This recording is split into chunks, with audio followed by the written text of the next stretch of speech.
ஹரே கிருஷ்ணா. ஓம் நமோ பகவத்தே வாசுதேவாய. ஹரே கிருஷ்ணா. ஸ்ரீமத் பாகவதம் ஸ்கந்தம் 9 அத்தியாயம் 18. மன்னர் யயாதி தன் இளமையை திரும்பப் பெறுதல் என்னும் தலைப்பில் பதம் 29. பித்ரா தத்தா தேவயான்யை சர்மிஷ்டா சானுகா ததா ஸ்வானாம் தத் சங்கடம் வீக்ஷ்ய தத் அர்த்தஸ்ய ச கௌரவம் தேவயானிம் பர்யச்சரத் ஸ்திரீ சகஸ்ரேன தாசவத். One by one meaning. பித்ரா தந்தையால், தத்தா கொடுக்கப்பட்ட, தேவயானையிடம், சர்மிஷ்டை ச அனுகா அவளது தோழிகளுடன், ஏதா அப்பொழுது, ஸ்வானாம் தானாகவே, தத் அந்த சங்கடம் ஆபத்தான நிலைமையை, வீக்ஷ்ய பார்த்து, தத் அவரிடமிருந்து, அர்த்தஸ்ய நன்மையின், ச கூட, கௌரவம் பெருமை, தேவயானிக்கு பரியச்சரத் பணிவிடை செய்தால், ஸ்திரீ சகஸ்ரேன ஆயிரக்கணக்கான மற்ற பணிப்பெண்களுடன், தாசவத் ஒரு அடிமை போல. டிரான்ஸ்லேஷன்.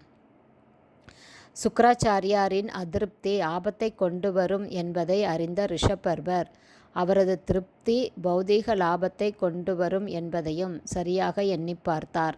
எனவே அவர் சுக்ராச்சாரியாரின் உத்தரவை நிறைவேற்றி ஒரு அடிமை போல அவருக்கு சேவை செய்தார். அவர் தன் மகள் சர்மிஷ்டையை தேவயானையிடம் ஒப்படைத்தார். அவளும் ஆயிரக்கணக்கான மற்ற பெண்களுடன் ஒரு அடிமை போல தேவயானைக்கு பணிவிடை செய்தாள். பர்பட் பை ஷில பிரபாத். ஜெய் ஷில பிரபாத்.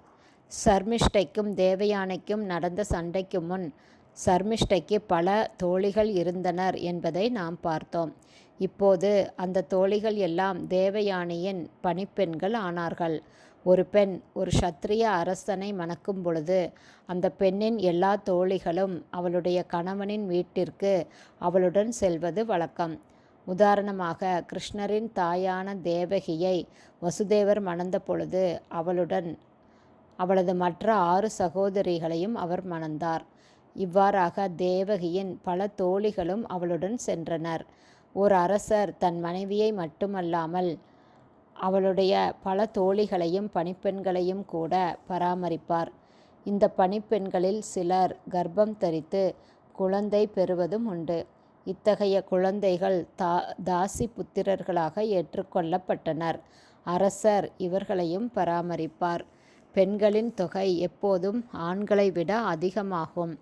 ஆனால் ஒரு பெண் ஒரு ஆண்மகனால் பாதுகாக்கப்பட வேண்டியவள் என்பதால் அரசர் தன் ராணியின் தோழிகளாகவோ பணிப்பெண்களாகவோ செயல்பட்ட பல பெண்களை பராமரிப்பது வழக்கம். ஸ்ரீகிருஷ்ணர் 16,108 மனைவிகளை மணந்து கொண்டதை நாம் காண்கிறோம். இவர்கள் பணிப்பெண்கள் அல்ல, அவரது ராணிகள் ஆவார்கள். பகவான் கிருஷ்ணர் தமது ஒவ்வொரு மனைவியையும் தனித்தனியாக பராமரிக்கும் பொருட்டு 16,108 உருவங்களாக விரிவடைந்தார். சாதாரண மனிதர்களுக்கு இது சாத்தியமே அல்ல. எனவே அரசர்கள் பற்பல மனைவிகளையும் பணிப்பெண்களையும் பராமரிக்க வேண்டியிருந்தது என்ற போதிலும் அவர்களில் எல்லோரும் தனித்தனி பராமரிப்பு வசதிகளை பெற்றிருக்கவில்லை. ஹரே கிருஷ்ணா. ஸ்ரீமத் பாகவதம் ஸ்கந்தம் 9 அத்தியாயம் 18. மன்னர் யயாதி தன் இளமையை திரும்பப் பெறுதல் என்னும் தலைப்பில் பதம் 29 ஸ்ரீல பக்திவேதாந்த சுவாமி பிரபுபாதாவின் விளக்க உரை இத்துடன் நிறைவடைந்தது. ஹரே கிருஷ்ணா. ஸ்ரீல குருதேவ்க்கு ஜெய். பிரபாதுக்கு ஜெய். ஹரே போல்.